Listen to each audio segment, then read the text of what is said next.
दोस्तों हाल ही में मैंने शिवम नाम की एक थ्रिलर मूवी देखी है जो कि 2020 में रिलीज हुई थी। इस फिल्म को डायरेक्ट किया है शिवम जी ने और IMDb पर मिले है इस फिल्म को 7.4 आउट ऑफ 10। आप इस फिल्म को हिंदी में यूट्यूब पर देख सकते हो। ये कहानी है एक ऐसे लड़के की जिसकी जिंदगी में बहुत ही खतरनाक घटना हो जाती है। उसकी बहुत ही खुशहाल चल रही जिंदगी में बहुत बड़ा तूफान आ जाता है। मतलब कि वो अपनी गर्लफ्रेंड के साथ जब शादी कर रहा होता है तभी उसी दिन उसकी गर्लफ्रेंड की मौत हो जाती है और उसके खून के इल्जाम में पुलिस उस लड़के को ही पकड़ कर ले जाती है। अब उस लड़के को पता ही नहीं था कि उसकी गर्लफ्रेंड की मौत कैसे हो गई और इसी गिल्ट में वो बहुत ज्यादा दुखी हो जाता है।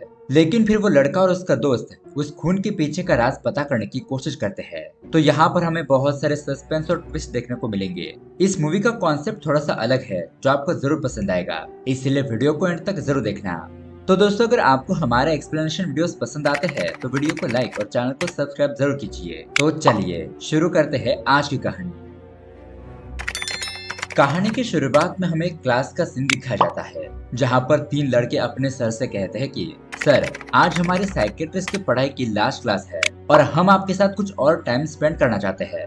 हमने आपसे बहुत कुछ सीखा है कि लोगों को कैसे हैंडल किया जाता है, लेकिन इस बार हमें किसी केस स्टडी के बारे में जानना है जिससे आपने अपने एक्सपीरियंस में अनुभव किया हो और वो घटना बिल्कुल भी अलग हो। उस अनुभव से हम भी कुछ नया सीख पाएंगे। तो उनके सर कहते हैं कि ठीक है, मैं तुम्हें एक घटना के बारे में बताता हूँ। ये एक बहुत ही अजीब घटना कुछ ही महीने पहले घटित हुई थी। उस घटना ने तो मुझे चौंका दिया था। इस संसार में कुछ सत्य है तो वो है प्रेम, और इसी प्रेम के चलते शिवा नाम का एक लड़का अपनी प्रेमिका के साथ शादी करने के लिए जा रहा होता है।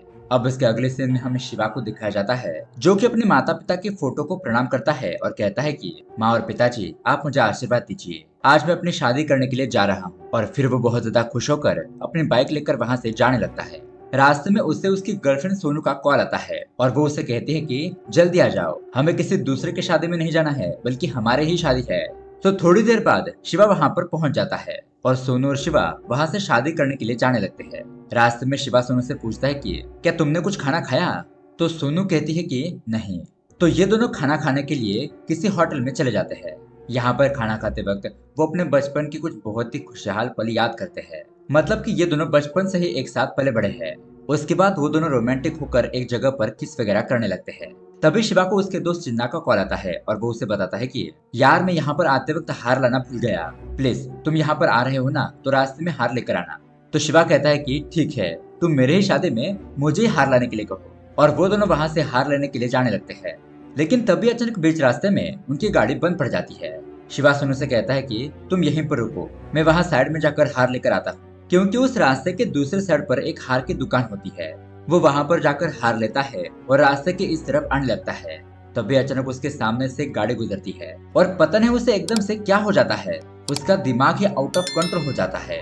उसे इतना ज्यादा गुस्सा आता है कि सोनू उसे देखकर कहती है कि तुम ऐसे क्यों देख रहे हो, अभी तो तुम ठीक थे लेकिन इतना गुस्सा क्यों कर रहे हो।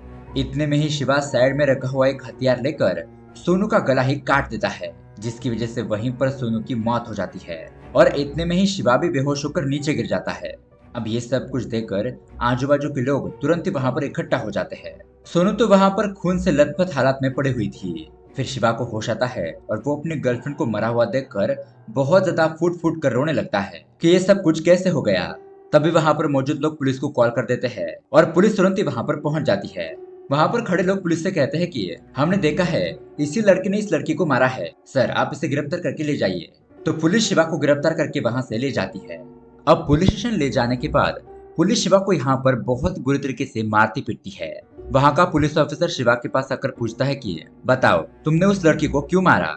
शिवा कहता है कि मैं उस लड़की से प्यार करता था, भला मैं उसे क्यों मारूंगा, पता नहीं ये सब कुछ कैसे हो गया। ऑफिसर कहता है कि तुम्हारा उस लड़की से मन भर गया होगा, इसलिए तुमने उस लड़की से पीछा छुड़ाने की कोशिश की होगी और वैसा नहीं हुआ इसलिए तुमने उस लड़की को मार डाला। ये बात सुनकर शिवा को बहुत ज्यादा गुस्सा आ जाता है। वो उस पुलिस ऑफिसर के ऊपर हाथ उठाता है और उसे कहता है कि तुम ये बकवास बातें बंद करो, ऐसा कुछ नहीं हुआ है। ये देखकर वो पुलिस ऑफिसर भी बहुत ज्यादा गुस्सा हो जाता है और अपने कांस्टेबल के साथ मिलकर शिवा को बहुत ज्यादा मारता पीटता है। तभी उसके सीनियर पुलिस ऑफिसर उस इंस्पेक्टर को अपने पास बुलाते हैं। जाते वक्त वो ऑफिसर अपने कांस्टेबल से कहता है कि इस लड़के की हड्डी पसली एक कर दो, पुलिस के ऊपर हाथ उठाने की इसकी हिम्मत कैसे हो गई और इसने उस लड़की को क्यों मारा है, ये बात उसे उगलवाओ। तो यहाँ पर ये कांस्टेबल बहुत ही बेरहमी से शिवा को मारने पीटने लगते हैं। लेकिन दोस्तों शिवा को तो खुद ही पता नहीं था कि सोनू की मौत कैसे हुई। हाँ दोस्तों, शिवा ने ही सोनू को मार डाला था, लेकिन तब वो अपने होश में नहीं था। मतलब कि उस वक्त उसे क्या हो गया था ये उसे खुद भी पता नहीं था। ऐसे में वो खुद ही पुलिस को क्या बताएगा। उसके बाद शिवा बहुत ज्यादा रोने लगता है कि उसके खुद की वजह से ही उसकी गर्लफ्रेंड की मौत हो गई। शिवा सोनू से बहुत ज्यादा प्यार करता था, इसलिए वो उसे खोकर बहुत ज्यादा दुखी हो जाता है। वो इस बात को सहन नहीं कर पा रहा था। यहाँ कैद खाने में हम देखते हैं कि शिवा के साथ बेरहमी से बर्ताव किया जाता है। बाकी कैदियों से ज्यादा शिवा से बहुत ज्यादा काम करवाया जाता है। वहाँ के कांस्टेबल उससे बीच बीच में बहुत ज्यादा मारते पीटते हैं और बेचारा शिवा ये सारी तकलीफें सह रहा होता है। अब ऐसे एक दिन शिवा अपनी कहानी के बारे में हमें बताता है और कहानी जाती है फ्लैशबैक में, जहाँ पर हमें शिवा के बचपन को दिखा जाता है। शिवा अपने बचपन में अपनी माँ से बहुत ज्यादा प्यार करता था। उसकी माँ खाना बना रही होती है और शिवा भी उनकी मदद करता है। रात को सोते वक्त शिवा के माता पिता आपस में बात कर रहे होते हैं। तभी शिवा की माँ अपने पति से कहती है कि मैं अपने बेटे से बहुत ज्यादा प्यार करती हूँ, मैं उसे दुनिया की हर खुशी देना चाहती हूँ। और ये सारी बातें शिवा सोते सोते सुन रहा होता है कि उसके माता पिता उसे कितना प्यार करते हैं। अब उसके अगले सीन में हमें शिवा के स्कूल का सीन दिखाया जाता है, जहाँ पर टीचर मानसी बच्चों से सवाल पूछती है कि बच्चों, तुम लोगों को अपनी जिंदगी में सबसे ज्यादा पसंद कौन है। तो बहुत सारे बच्चों के जवाब सुनने के बाद शिवा की बारी आती है। शिवा बताता है कि वो अपनी माँ से बहुत ज्यादा प्यार करता है, क्योंकि माँ एक ऐसी व्यक्ति होती है जो अपने बच्चों से निस्वार्थ प्रेम करती है। शिवा कहता है मेरी माँ मुझसे बहुत ज्यादा प्यार करती है, वो मुझे खुश रखने के लिए कुछ भी कर सकती है। जब भी मुझे अच्छा खाना होता है वो बना कर देती है, मुझे कोई भी चीज चाहिए होती है तो वो मुझे ला कर देती है। मुझे खुश रखने के लिए वो कितने भी संकटों को पार करने के लिए तैयार होती है। अब दोस्तों यहाँ पर शिवा की बातें सुनकर टीचर और सभी बच्चे उसके लिए तालियां बजाने लगते हैं और उनकी टीचर कहती है कि सच में माँ तो होती ही वैसी है। फिर स्कूल छूटने के बाद शिवा जब अपने घर पर लौटता है तो वो देखता है कि उसके घर के आसपास बहुत सारी भीड़ इकट्ठा हो गई है। वो अंदर जाकर देखता है तो उसके पिताजी फुट फुट कर रो रहे थे, क्योंकि दोस्तों शिवा की माँ की किसी कारणों की वजह से मौत हो गई थी। और ये देखकर शिवा भी बहुत ही ज्यादा दुखी हो जाता है। उसके बाद हम देखते हैं स्कूल के बच्चे शिवा को बहुत ज्यादा चिढ़ाने लगते हैं कि ये देखो टकला गया। और यहाँ तो शिवा अपनी माँ को खोकर बहुत ज्यादा दुखी होता है। और दोस्तों यहाँ पर उसकी जिंदगी में सोनू आती है। सोनू शिवा को हौसला देती है, हिम्मत देती है, कहती है कि तुम चिंता मत करो, मैं तुम्हारे साथ हूँ। और यहाँ से सोनू और शिवा के बीच में बहुत ही अच्छी खासी दोस्ती हो जाती है। इस तरह से दिन बीत जाते हैं और ये दोनों थोड़े बड़े हो जाते हैं। उन दोनों की बढ़ती हुई नजदीकियां देखकर स्कूल के बच्चे कहते हैं कि लगता है कि इन दोनों के बीच में कुछ चक्कर चल रहा है। सोनू शिवा के साथ इतना चिपक कर जो रहती है, लगता है शिवा हर महीने सोनू को खुश करता है। और ये बात सुनकर शिवा बहुत ज्यादा गुस्सा हो जाता है। वो उन लड़कों से लड़ाई झगड़ा करता है, उन्हें मारता पीटता है और कहता है कि हमारे बीच में ऐसा कुछ नहीं है, तुम लोग अपनी बकवास बातें बंद करो। उसके बाद शिवा अपने दोस्त चिन्ना से जाकर कहता है कि चिन्ना, ये बाकी लड़के क्या कह रहे हैं यार, मेरे और सोनू के बीच में कुछ चल रहा है। मैं मेरी वजह से बेवजह ही सोनू का नाम खराब नहीं करना चाहता, इसके लिए मुझे कुछ ना कुछ करना होगा। चिन्ना उसे कहता है कि शिवा, मुझे लगता है कि तुम और सोनू एक दूसरे के बहुत ही अच्छे दोस्त हो। तुम सोनू के हर एक सुख दुख में उसके सबसे ज्यादा करीब होते हो। और मुझे ऐसा लगता है कि तुम दोनों एक दूसरे से बहुत ज्यादा प्यार करते हो। बस बात यह है कि तुम दोनों को ये पता नहीं है, इसलिए तुम दोनों को ये रिश्ता ऐसे ही रखना चाहिए। अब उसके थोड़ी देर के बाद सोनू वहां पर आती है और वो शिवा से कहती है कि शिवा, स्कूल में हम दोनों के बीच में बहुत ही गलत गलत बातें बोली जा रही है, इस वजह से आज से हम दोनों नहीं मिलेंगे, वरना हम दोनों की ही बदनामी हो जाएगी। तो दोस्तों ये बात सुनकर शिवा थोड़ा सा मायूस हो जाता है कि अब से वो अपनी बेस्ट फ्रेंड सोनू से बात नहीं कर पाएगा। लेकिन फिर सोनू उसके पास आती है और कहती है कि शिवा, मैं भी तुमसे बात किए बिना नहीं रह सकती, इसलिए हम दोनों छुपकर आपस में मिला करेंगे, उसी तरह से बातें करेंगे और इसी तरह से हमारी दोस्ती बनी रहेगी। और ये बात सुनकर शिवा बहुत ज्यादा खुश हो जाता है। उसके बाद दोस्तों ऐसे ही कुछ साल बीत जाते हैं और सोनू और शिवा बड़े हो जाते हैं। यहाँ पर हम देखते हैं कि शिवा एक रेस्टोरेंट में काम करता है। वो सोनू का फोन नहीं उठा रहा था तो सोनू वहां पर आकर उसे कहती है कि ये क्या शिवा, मैं तुम्हें कितने फोन कर रही हूँ और तुम हो कि मेरा फोन उठा ही नहीं रहे हो। वो उसे प्यार से डांटने लगती है, कहती है कि क्या तुम मुझे इग्नोर कर रहे हो। शिवा उसे समझाते हुए कहता है कि नहीं जानू, ये तुम क्या बातें कर रही हो, ये देखो मैं यहाँ पर काम में बिजी हूँ, इसलिए तुम्हारा फोन उठा नहीं पा रहा। लेकिन फिर भी सोनू शिवा को डांटने लगती है। तो यहाँ पर सोनू को चुप करने के लिए शिवा सोनू को किस करता है। यह देखकर सोनू शर्मा जाती है। वो उसे कहती है कि ये तुम पब्लिक में क्या कर रहे हो। शिवा कहता है कि अपनी गर्लफ्रेंड को किस करने से कौन सा डर। और दोस्तों यहाँ पर हम देख पाते हैं कि ये दोनों अपने रिलेशनशिप में बहुत ही ज्यादा खुश होते हैं। अब ऐसी एक रात ये दोनों टहलने के लिए जा रहे होते हैं। वो रास्ते पर एक जगह पर आइसक्रीम खाने के लिए रुकते हैं, लेकिन तभी अचानक उस रास्ते पर कुछ बदमाश लड़के सोनू को छेड़ने की कोशिश करते हैं। ये देखकर शिवा को बहुत ज्यादा गुस्सा आ जाता है और वो उन लड़कों को बहुत ही अच्छी तरीके से सबक सिखाता है। बहुत ज्यादा मार खाने के बाद वो बदमाश लड़के वहां से भाग जाते हैं। अब दोस्तों उसके कुछ दिनों बाद एक एक्सीडेंट में सोनू के माता पिता गुजर जाते हैं, जिससे कि सोनू बहुत ही अकेली हो जाती है। वो अपने माता पिता को खोकर बहुत ही ज्यादा दुखी हो जाती है। उसके माता पिता गुजर गए थे, इसलिए सोनू डिप्रेशन में चली जाती है। अभी इस परिस्थिति में शिवा उसका साथ देता है। वो सोनू को संभालता है, उसकी केयर करता है, उसके लिए खाना बनाकर उसे खिलाता है। इस तरह से उनका प्यार और भी ज्यादा गहरा हो जाता है। उसके बाद दोस्तों 6 महीने ऐसे ही बीत जाते हैं। एक दिन हम देखते हैं शिवा अपने दोस्त चिन्ना के साथ बात कर रहा होता है। तब चिन्ना उसे कहता है कि शिवा, अब सोनू की लाइफ में कोई नहीं है, उसके रिश्तेदारों के बारे में भी हमें पता नहीं है और तुम ही हो जो उसके बहुत ज्यादा करीब हो। मुझे लगता है कि सोनू को इस हालत से बाहर निकालने के लिए तुम्हें सोनू के साथ शादी करनी चाहिए। तुम दोनों एक दूसरे से प्यार करते ही हो, लेकिन शादी करने के बाद सोनू को तुम्हारे रूप में एक अपना इंसान मिल जाएगा, जिससे कि वो अपने आप को अकेला महसूस नहीं करेगी। और इसी बात को मानकर शिवा और सोनू शादी करने का फैसला करते हैं। उसके बाद दोस्तों वो दोनों शादी करने के लिए जा रहे थे और सोनू की कैसे मौत हो गई ये तो आपको पता ही है।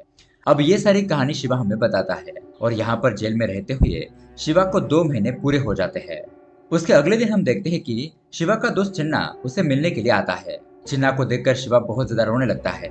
वो अपने दोस्त को कहता है कि चिन्ना, ये मेरे हाथों क्या हो गया? मैंने सोनू को नहीं मारा है यार, पता नहीं ये सब कुछ कैसे हो गया। चिन्ना उसे कहता है कि मुझे भी तुमसे मिलने के लिए नहीं दिया जा रहा था। 2 महीनों के बाद अब जाकर मुझे 5 मिनट के लिए तुमसे बात करने की परमिशन मिली है। अब शिवा यहाँ पर रोते हुए चिन्ना से कहता है कि यार तू कुछ भी कर ले, लेकिन मुझे यहाँ से बाहर निकाल ले।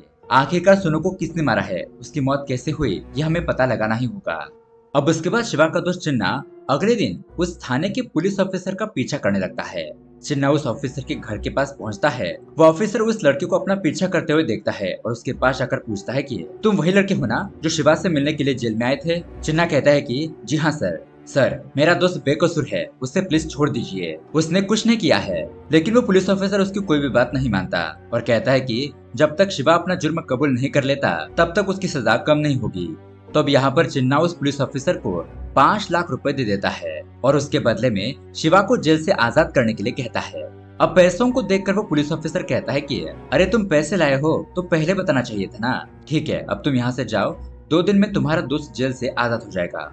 अब रात को हम देखते हैं वो ऑफिसर शिवा के पास जाता है। उसे बताता है कि कल सुबह मैं तुम्हें इस जेल से बाहर निकाल दूंगा, इसलिए तुम तैयार रहना। अब उसके अगले दिन जब जेल में साफ सफाई करने की गाड़ी आती है तो शिवा उसमें से एक बोरी में बैठ जाता है और उस बोरी को गाड़ी के अंदर डाल दिया जाता है। उसके बाद जब वो गाड़ी जेल से बाहर आती है तो उस गाड़ी का ड्राइवर एक जगह पर रुकता है और इसी मौके का फायदा उठाते हुए शिवा वहां से भाग जाता है।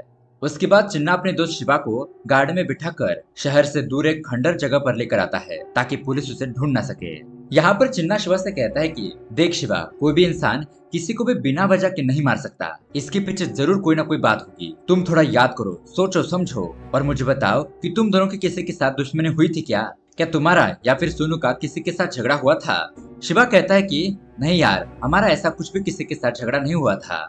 हम तो अपनी लाइफ में बहुत ही हंसी खुशी जी रहे थे। लेकिन इसके बावजूद भी चिन्ना कहता है कि नहीं, ऐसा नहीं हो सकता, तुम अपने दिमाग पर जोर डालो और हाल फिलहाल में तुम्हारे साथ कोई अजीब चीज हुई होगी तो उसके बारे में याद करो। तो बहुत ज्यादा सोचने पर शिवा को याद आता है कि सोनू की मौत से पहले एक बंदा उनके ऊपर नजर रख रहा था। वो दाढ़ी वाला बंदा शिवा को बहुत बार नजर आया था। अब यहाँ पर शिवा को उस बंदे की गाड़ी का नंबर भी याद आता है। तो चिन्ना अपने एक दोस्त के जरिए उस बाइक की सारी डिटेल्स निकालता है और उन्हें उस आदमी के एड्रेस का पता चल जाता है। तो उसके अगले ही दिन ये दोनों उस शहर में पहुंचते हैं और उस एड्रेस के घर पर उन्हें एक लड़का मिलता है। वो उन्हें बताता है कि इस नंबर की बाइक तो मेरी ही है, लेकिन कुछ महीने पहले ही मैंने इस बाइक को पीटर नाम के एक आदमी को बेच दिया था और वो आदमी तो यहाँ के ही पास ही गली में रहता है। तभी हम उस आदमी को देख पाते हैं जो कि किसी लड़की के साथ कांड कर रहा होता है। शिवा और चिन्ना उसके घर का दरवाजा खटखटाते हैं और वो आदमी शिवा को अपने सामने देखकर वहां से भागने की कोशिश करता है। शिवा तुरंत ही उस आदमी को पकड़ने के लिए जाता है, लेकिन यहाँ पर अनलकीली उस आदमी का एक्सीडेंट होने की वजह से उसकी ऑन द स्पॉट मौत हो जाती है और उनके हाथ जो एक सुराग लगा था वो भी खत्म हो जाता है। उसके बाद शिवा और चिन्ना वापस अपने गोडाउन के पास आते हैं। यहाँ पर ये दोनों बहुत ज्यादा परेशान थे क्योंकि उन्हें एक ही क्लू मिला था जो कि अब खत्म हो चुका है। लेकिन तभी अचानक शिवा के दिमाग में एक आइडिया आता है जिस दिन सोनू की हत्या हुई थी उस रास्ते पर अगर कोई सीसीटीवी कैमरा मौजूद होगा तो वहां का फुटेज देखकर हमें कोई सुराग मिल सकता है। तो ये लोग तुरंत ही उस एरिया में जाते हैं और वहां के एक कांस्टेबल को पैसे देकर वहां का सीसीटीवी फुटेज हासिल करते हैं। अब उस दिन का फुटेज देखने के बाद यहाँ पर उन्हें पता चलता है कि जब सोनू की हत्या हुई थी तो सारे लोग दौड़कर उसके पास आए थे, लेकिन वहां पास ही एक कार के पास एक लेडी खड़ी थी जो कि वहां पर क्या हुआ था ये देखने के लिए नहीं आई थी। और ये लड़की किसी बाहर देश की भी लग रही थी। तो उसे देखने के बाद शिवा और चिन्ना को उस लड़की के ऊपर शक हो जाता है कि इस मर्डर में उस लड़की का कोई ना कोई हाथ जरूर होगा। अब यहाँ पर चिन्ना कहता है कि मेरे जान पहचान के एक साइकेट्रिस्ट डॉक्टर है, हम उन्हें ये वीडियो दिखाते हैं, शायद इससे हमें कुछ जानकारी मिल सके। क्योंकि दोस्तों ये हत्या कोई नॉर्मल हत्या नहीं लग रही थी, ऐसा लग रहा था कि मानो यहाँ पर शिवा के ऊपर किसी ने काला जादू किया हो या फिर उसे हिप्नोटाइज किया हो। अब इसके पीछे क्या राज छुपा है ये जानने के लिए वो दोनों उसके अगले ही दिन उस साइकेट्रिस्ट डॉक्टर के पास चले जाते हैं। लेकिन तभी यहाँ पर पार्किंग एरिया में उन्हें एक लड़की मिलती है। वो लड़की शिवा के पास आकर उसे थप्पड़ मारती है और कहती है कि मैं सोनू की दोस्त हूँ और तुमने मेरे दोस्त सोनू को क्यों मार डाला, वो तो तुमसे प्यार करती थी लेकिन तुम तो राक्षस निकले। तभी वहाँ पर चिन्नाता है और उस लड़की को डांटने लगता है कि तुम मेरे दोस्त के बारे में जानते ही क्या हो, मेरे दोस्त ने सोनू को नहीं मारा है, वो तो उसे बहुत ज्यादा प्यार करता था। सोनू की मौत के पीछे कोई गहरा राज छुपा है और उसी को पता करने के लिए हम लोग यहाँ पर आए हैं। अगर तुम्हें यकीन नहीं हो रहा है तो तुम भी हमारे साथ चल सकती हो। तो वो लड़की उनकी बात मान लेती है और इस लड़की का नाम होता है प्रिया। उसके बाद ये लोग साइकेट्रिस्ट डॉक्टर के पास पहुंचते हैं और उन्हें ये सारा मामला बताते हैं। डॉक्टर के पास भी ऐसा केस पहली बार आया था, इसलिए डॉक्टर भी इस घटना को सुनकर शॉक रह जाता है। फिर वीडियो देखने के बाद वो कहता है कि मुझे ये हिप्नोटाइज का मामला तो नहीं लग रहा है, क्योंकि किसी को हिप्नोटाइज करने के लिए कुछ सेकंड के लिए उसकी आंखों में देखना पड़ता है जिससे कि वो आदमी सम्मोहित हो जाए, लेकिन यहाँ पर तो ऐसा कुछ भी होता हुआ दिखाई नहीं दे रहा है। ठीक है, मैं इस बारे में थोड़ी रिसर्च करता हूँ और फिर तुम्हें बताता हूँ। तो अब ये लोग भी वहां से चले जाते हैं। उसके बाद ये तीनों ही अपने गोडाउन वाले जगह पर आते हैं। तभी छिन्ना को कुछ काम आता है, इसलिए वो अपना वॉलेट शिवा को देकर चला जाता है कि उसे कुछ खाने पीने के लिए चाहिए होगा तो वो मंगवा लेगा। अब यहाँ पर हम देखते हैं कि शिवा बहुत ज्यादा टेंशन में आ जाता है, वो क्या करे और क्या नहीं ये उसे कुछ समझ नहीं आ रहा था। इसलिए वो प्रिया से कहता है कि प्रिया तुम मेरे लिए जाकर शराब लेकर आओ। तो यहाँ पर शिवा को दुखी देखकर प्रिया उसके लिए शराब लेने के लिए जाती है, क्योंकि अगर शिवा बाहर जाएगा तो पुलिस उसे देखकर पकड़ भी सकती है। अब यहाँ पर दारू पीते पीते शिवा बहुत ज्यादा रोने लगता है और फिर उसके थोड़ी देर बाद सो जाता है। यहाँ इस तरफ हम उस साइकेट्रिस्ट डॉक्टर को देखते हैं। उसके क्लिनिक में कुछ गुंडे लोग आकर चाकू से उस डॉक्टर को मार डालते हैं, लेकिन तभी अचानक शिवा की आंख खुलती है और हमें पता चलता है कि ये एक सपना था। वो अपने दोस्त चिन्ना को बताता है कि मैंने अभी भी एक बहुत बुरा सपना देखा, हमें उस डॉक्टर से मिलने के लिए तुरंत ही जाना चाहिए, मुझे कुछ ठीक नहीं लग रहा है। तो चिन्ना उस डॉक्टर को फोन करने की कोशिश करता है, लेकिन उस डॉक्टर का फोन स्विच ऑफ आ रहा था। तो ये सभी लोग टेंशन में आ जाते हैं कि कहीं उस डॉक्टर के साथ कुछ हो ना गया हो। वो लोग तुरंत ही उस डॉक्टर से मिलने के लिए उसके एड्रेस पर पहुंचते हैं। तो वहाँ का वॉचमैन बताता है कि 4-5 दिन से डॉक्टर साहब तो क्लिनिक में नहीं आए हैं और उनका फोन भी बंद आ रहा है। ये खबर सुनकर ये लोग हैरान हो जाते हैं। तो फिर ये लोग फिर से उस डॉक्टर को फोन करने की कोशिश करते हैं, लेकिन इस बार भी वो फोन स्विच ऑफ ही आ रहा था। अब शिवा परेशान होकर वहां से थोड़ा दूर टहलने के लिए जाता है। तो दोस्तों तभी अचानक उस रास्ते पर शिवा एक लेडी से टकरा जाता है और ये वही लेडी थी जो उस एक्सीडेंट के वक्त वहां पर मौजूद थी। इस लड़की का नाम होता है मिया। मिया जैसे ही शिवा को देखती है वो अपना सामान वहीं पर छोड़कर डर के मारे वहां से भागने की कोशिश करती है। वो अपने कार में बैठकर वहां से जाने लगती है, लेकिन शिवा भी वहां पर मौजूद एक आदमी को कार से निकालता है और उस कार में बैठकर उसका पीछा करने लगता है। यहाँ मिया अपने आदमियों को कॉल करके बताती है कि शिवा मेरा पीछा कर रहा है, प्लीज तुम लोग मुझे बचाओ। इस तरह से पीछा करते हुए ये लोग एक बहुत बड़े गैराज के पास पहुंचते हैं, लेकिन उतने में ही उस जगह पर मिया के आदमी भी पहुंच चुके थे। लेकिन शिवा उन सभी लोगों की हड्डी पसली एक कर देता है और उन लोगों को जान से मार डालता है। फिर वो मिया को पकड़कर अपने गोडाउन वाली जगह के पास लेकर आता है और अपने दोस्त चिन्ना को कॉल करके यहाँ पर तुरंत ही आने के लिए कहता है। अब यहाँ पर ये लोग मिया को बहुत ज्यादा मारते पीटते हैं, लेकिन फिर भी वो अपना मुंह नहीं खोल रही थी। वो कहती है कि मुझे कुछ भी नहीं पता है, मुझे छोड़ दो। लेकिन उसके बाद शिवा और चिन्ना को उस साइकेट्रिस्ट डॉक्टर का कॉल आता है, इसलिए ये लोग उससे मिलने के लिए चले जाते हैं। तब डॉक्टर उन्हें बताता है कि मैं 4-5 दिन के लिए तुम्हारे केस के बारे में रिसर्च करने के लिए गया था, तो मुझे कुछ बहुत ही शॉकिंग बातें पता चली है। वो साइकेट्रिस्ट डॉक्टर बताता है कि सोनू को मारने के लिए एक बहुत ही प्राचीन विद्या का इस्तेमाल किया गया था। प्राचीन काल के लोग इस विद्या का इस्तेमाल करते थे। इस विद्या के जरिए किसी को भी अपने कंट्रोल में किया जा सकता है, फिर वो आदमी जो भी कहेगा वही तुम करोगे। फिलहाल ये विद्या ज्यादातर अफ्रीका के लोग जानते हैं और सोनू को मारने के लिए शिवा के ऊपर इस विद्या का इस्तेमाल किया गया था। तो शिवा बताता है कि हमने एक लेडी को पकड़ा है जो कि इस देश की नहीं बल्कि दूसरे देश की है, लेकिन उस लेडी ने अब तक हमें कुछ भी नहीं बताया है। डॉक्टर कहता है कि वो लेडी तुमसे झूठ बोल रही है, वो सब कुछ जानती है लेकिन वो बताना नहीं चाहती। लेकिन फिक्र करने की कोई जरूरत नहीं है, मेरे पास एक ऐसा ड्रग्स है जिसका इस्तेमाल करने से वो सच बोलने लगेगी। तो ये लोग और डॉक्टर गोडाउन के पास पहुंचते हैं और मिया को पकड़कर उसे सच बोलने का इंजेक्शन दे देते हैं। अब बेहोशी की हालत में डॉक्टर उससे कुछ सवाल जवाब पूछता है कि सोनू को मारने में कौन कौन लोग शामिल है और तुम लोगों ने उसे किस तरह से मारा। मिया बताती है कि अभिषेक ग्रुप ऑफ कंपनी के मालिक राहुल चौधरी का इसमें हाथ है और सोनू को मैं और मेरे साथी फेडरल ने मारा है। ये मर्डर हमने ही राहुल के कहने पर प्लान किया था। सोनू को मारने के लिए हमें 10 करोड़ रुपए मिलने वाले थे और मेरा साथी फेडरल ही उस विद्या को जानता है जिसके जरिए किसी को भी कंट्रोल करके कुछ भी करवाया जा सकता है। फिर डॉक्टर उससे पूछता है कि बताओ वो दोनों हमें कहाँ पर मिलेंगे। तो मिया उन दोनों का एड्रेस उन्हें बता देती है। अब ये सब कुछ सुनने के बाद शिवा को बहुत ज्यादा गुस्सा आ जाता है। वो फेडरल को मारने के लिए जाने ही वाला था, लेकिन डॉक्टर उसे कहता है कि शिवा वो लोग बहुत ज्यादा शक्तिशाली है, हमें उन लोगों को प्लान करके ही मारना होगा। तो उसके बाद चिन्ना और शिवा उस फेडरल नाम के आदमी के एड्रेस पर पहुंच जाते हैं। वो लोग देखते हैं कि फेडरल गार्डन में किसी के साथ फोन पर बात कर रहा होता है। अब शिवा एक गार्डन में बैठकर चोरी छुप के फेडरल को एक इंजेक्शन से शूट कर देता है। ऐसा करने से वो फेडरल वहीं पर बेहोश होकर गिर जाता है। उसके बाद ये लोग उस फेडरल को लेकर अपने गोडाउन में पहुंचते हैं। अब यहाँ पर शिवा एक हथौड़ा लेकर बहुत ही बेरहमी से और दर्दनाक तरीके से फेडरल को मार डालता है, क्योंकि उस आदमी की वजह से शिवा ने अपने सोनू को खोया था। उसके बाद शिवा राहुल चौधरी के बंगले पर चला जाता है, लेकिन तब तक राहुल को सब कुछ पता चल गया था। वो भी यहाँ पर अपने गुंडों के साथ शिवा का इंतजार ही कर रहा था, लेकिन शिवा वहाँ पर पहुंचकर उसके सभी आदमियों को एक एक करके मार डालता है। फिर वो राहुल से पूछता है कि तुमने मेरे सोनू को क्यों मार डाला, उसने तुम्हारा क्या बिगाड़ा था। राहुल बताता है कि बहुत साल पहले सोनू के पिताजी ने एक बहुत बड़े कंस्ट्रक्शन की कॉन्ट्रैक्ट के लालच में मेरी माँ के साथ गलत काम करवाया था। उस कॉन्ट्रैक्ट की वजह से उसने बहुत सारे पैसे तो कमा लिए, लेकिन उसकी वजह से मैंने अपनी माँ को खो दिया। उसके बाद मैंने उस आदमी से बदला लेने की ठान ली।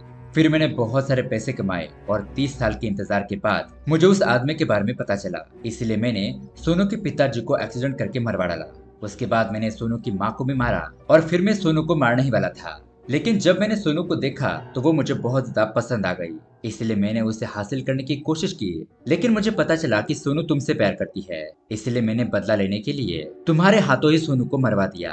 अब ये सब कुछ सुनने के बाद शिवा को बहुत ज्यादा गुस्सा आ जाता है। वो राहुल चौधरी से कहता है कि इन सब में सोनू के पिताजी ने तुम्हारे साथ गलत किया था, तो फिर सोनू की इसमें क्या गलती थी? तुम्हें मेरे सोनू के साथ ऐसा नहीं करना चाहिए था। राहुल कहता है कि तुम मेरा क्या ही बिगाड़ लोगे। ऐसा कहकर वो शिवा के ऊपर गन पॉइंट आउट करता है, लेकिन शिवा तुरंत ही वो गन छीन लेता है और उस राहुल को शूट करके वहीं पर जान से मार डालता है। तभी अचानक वहां पर एक गुंडा अभी भी जिंदा था, वो शिवा के सर पर वार कर देता है, लेकिन शिवा भी उस गुंडे को तुरंत ही मार डालता है और वो दोनों ही वहीं पर बेहोश होकर गिर जाते हैं। अब कहानी के एंडिंग में हम देखते हैं कि चिन्ना ने शिवा को हॉस्पिटल में एडमिट करवा दिया था। और दोस्तों यहाँ हॉस्पिटल में हमें एक बहुत बड़े ट्विस्ट के बारे में पता चलता है। ये बहुत बड़ा हॉस्पिटल और किसी का नहीं बल्कि सोनू के दूर के चाचा जी का होता है। वो यहाँ पर बताते हैं कि उस दिन जो सोनू का एक्सीडेंट हुआ था तो सोनू की बॉडी को हमारे ही हॉस्पिटल में लाया गया था। मैंने सोनू की हालत देखी तो उसके अंदर सिर्फ 5% जान ही बची थी। और वो डॉक्टर ये भी बताता है कि हमारे देश में बहुत बड़े बड़े 4-5 हॉस्पिटल्स है, मैं करोड़ों की संपत्ति का मालिक हूँ, लेकिन शायद पिछले जन्म में मैंने कुछ पाप किए होंगे, इसलिए भगवान ने मुझे एक मेंटली अनस्टेबल लड़की दी। अब सोनू तो जिंदा नहीं बच सकती थी, इसलिए मैंने और दुनिया के 5 बहुत बड़े डॉक्टर ने मिलकर सोनू का ब्रेन मेरी बेटी के ब्रेन के साथ ट्रांसप्लांट कर दिया, जिससे कि मेरी बेटी की दिमागी हालत ठीक हो गई। मैंने सोचा था कि मेरी बेटी अब मेरी हो जाएगी, लेकिन ऐसा नहीं हुआ, मेरी बेटी तुम्हारी ही है। और दोस्तों यहाँ पर हमें पता चलता है कि उस डॉक्टर की बेटी और कोई नहीं है बल्कि शिवा और चिन्ना के साथ अब तक जो सोनू की दोस्त बनकर रह रही थी वो लड़की प्रिया ही इस डॉक्टर की बेटी होती है। मतलब कि प्रिया के दिमाग के अंदर सोनू का ब्रेन है और यहाँ पर जब शिवा प्रिया को देखता है तो उसे अपनी सोनू नजर आने लगती है और वो दोनों एक दूसरे के गले लगते हैं। यहाँ पर ये ब्रेन ट्रांसप्लांट करने की वजह से सोनू की सारी मेमोरी प्रिया के अंदर आ गई थी और सोनू को प्रिया के रूप में एक पुनर्जन्म मिल जाता है। इस तरह से ये कहानी यहीं पर एंड हो जाती है। तो दोस्तों ये कहानी आपको कैसी लगी हमें कमेंट करके जरूर बताइएगा। साथ ही ऐसे ही अमेजिंग मूवी देखने के लिए हमारे चैनल को सब्सक्राइब जरूर कीजिए। मिलते हैं अगली वीडियो में। Thanks for watching.